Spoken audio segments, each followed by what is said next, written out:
Hi, welcome to my channel. All updates for you. First time சேனலுக்கு வரவங்க மறக்காம subscribe பண்ணிக்கோங்க. இந்த வீடியோல DRB எக்ஸாம்க்கான சிலபஸ் தான் வந்து பார்க்க போறோம். நமக்கு SRB எக்ஸாம் பாத்தீங்கன்னா அக்டோபர் 5th கொடுத்திருக்காங்க. DRB எக்ஸாம் அக்டோபர் 10th வந்து நடக்கும்னு ஆல்ரெடி வந்து நமக்கு இன்ஃபர்மேஷன் கொடுத்திருந்தாங்க. எப்படி அப்ளை பண்றதுன்னு ஆல்ரெடி வீடியோ போட்டிருந்தேன். என்னோட சேனல்ல பாத்தீங்கன்னா கோஆபரேட்டிவ்க்கு செப்பரேட்டா பிளேலிஸ்ட் வந்து அவைலபிளா இருக்கு. அதுல பாத்தீங்கன்னா old previous year question paper அதோட ஆன்சர்ஸ் எல்லாத்துக்குமே வந்து ப்ரிப்பரேஷன் வீடியோஸ் இருக்கும். தேவைப்படுறவங்க பிளேலிஸ்ட்டை வந்து செக் பண்ணி பார்த்துக்கோங்க. அதுக்கப்புறம் பார்த்தீங்கன்னா மெட்டீரியல்ஸ் என்கிட்ட இல்லை, எனக்கு மெட்டீரியல்ஸ் வேணும், ப்ரீவியஸ் இயர் क्वेश्चन பேப்பர் வேணும் அப்படின்னா ஒன்று நீங்கள் எனக்கு மெயில் பண்ணுங்கள், இல்லைனா நீங்கள் இன்ஸ்டாகிராமில் கூட என்னை காண்டாக்ட் பண்ணலாம். இந்த வீடியோவில் பார்த்தீங்கன்னா கோஆபரேட்டிவ் எக்ஸாம்க்கான சிலபஸ் என்ன அப்படின்ற இன்ஃபர்மேஷன் வந்து பார்க்க போகிறோம். டிஎன்பிஎஸ்சி அளவுக்கு அவ்வளோ ஹார்டான கொஷின்ஸ்லாம் வராது. ஓரளவுக்கு நீங்கள் ப்ரிப்பேர் பண்ணாலே நல்லா வந்து எக்ஸாம் எழுதிடலாம். நீங்கள் டிகோ படிச்சிருக்கீங்க அப்படின்னா ரொம்பவே ஈஸியாக இருக்கும் இந்த எக்ஸாமுக்கு வந்து ப்ரிப்பேர் பண்ணுறது.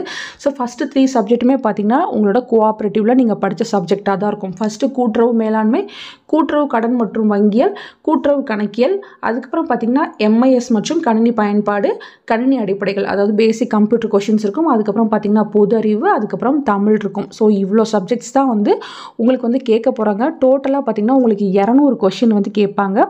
ஒரு கொஷினுக்கு பார்த்தீங்கன்னா 0.85 மார்க்ஸ். டோட்டலாக பார்த்தீங்கன்னா 170 மார்க்குக்கு நீங்கள் எக்ஸாம் எழுதுவீங்க. 30 மார்க்குக்கு உங்களுக்கு இன்டர்வியூ கொஷின் வந்து கேட்பாங்க. ரெண்டையுமே கம்பைன் பண்ணி தான் வந்து உங்கள் கட் ஆஃப் வந்து கால்குலேட் பண்ணிப்பாங்க.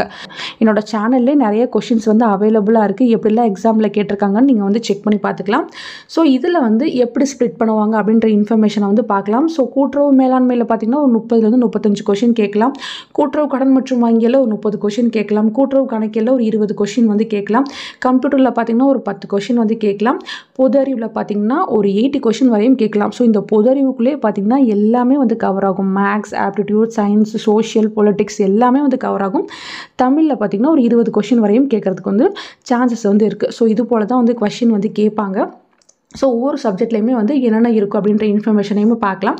ஃபஸ்ட்டு பார்த்தீங்கன்னா கூட்டுறவு மேலாண்மை. ஸோ அதுக்குள்ளே என்னென்ன இருக்குது அப்படின்ற இன்ஃபர்மேஷனுமே இங்கேயே கொடுத்துருக்காங்க. இந்த சிலபஸ் வந்து செக் பண்ணிக்கோங்க. நீங்கள் கோஆபரேட்டிவில் படித்தது தான் வந்து அப்படியே இங்கேயே கேட்டிருப்பாங்க. ஸோ கூட்டுறவு கோட்பாடு, கூட்டுறவின் மதிப்புகள், இந்தியாவிலும் வெளிநாடுகளிலும் கூட்டுறவு இயக்கத்தின் முன்னோடிகள், இதுலேருந்து கண்டிப்பாக பார்த்தீங்கன்னா ஒரு 5-6 கொஷினாவது வந்து கேட்பாங்க. இந்தியாவில் கூட்டுறவு இயக்கம், அதுக்கப்புறம் பார்த்தீங்கன்னா சுதந்திரத்துக்கு முன்னாடி எப்படி இருந்துச்சு, சுதந்திரத்துக்கு அப்புறம் எப்படி இருக்குது அப்படின்ற இன்ஃபர்மேஷன் வந்து கேட்பாங்க. பார்த்துக்கோங்க. நெக்ஸ்ட்டு கூட்டுறவு கடன் மற்றும் வங்கியல். ஸோ கடன்னா என்ன, கூட்டுறவு வங்கினா என்ன, அதுக்கப்புறம் பார்த்தீங்கன்னா மத்திய கூட்டுறவு வங்கிகள்னா என்ன, எல்லாத்த பற்றியுமே வந்து இங்கே வந்து கவர் பண்ணுற மாதிரி தான் உங்களுக்கு சிலபஸ் வந்து கொடுத்துருப்பாங்க.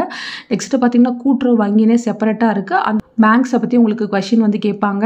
தேர்டாக பார்த்தீங்கன்னா கூட்டுறவு கணக்கியல், அது ரிலேட்டடாக இருக்க எல்லா கொஷினுமே வந்து கேட்பாங்க.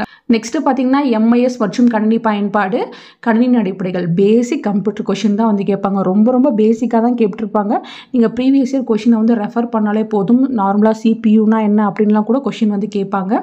ஸோ ஆப்ரேட்டிங் சிஸ்டம்னா என்ன, அதுக்கப்புறம் பார்த்தீங்கன்னா மிஸ்ஸுனா என்ன அப்படின்ற இன்ஃபர்மேஷன் எல்லாமே இருக்கும். நீங்கள் வந்து பேசிக் கம்ப்யூட்டர் வந்து உங்களுக்கு தெரிஞ்சிருக்கு அப்படின்னா ஈஸியாக வந்து நீங்கள் இந்த கொஷின்ஸ்லாம் வந்து கரெக்டாக அட்டன் பண்ணிடலாம்.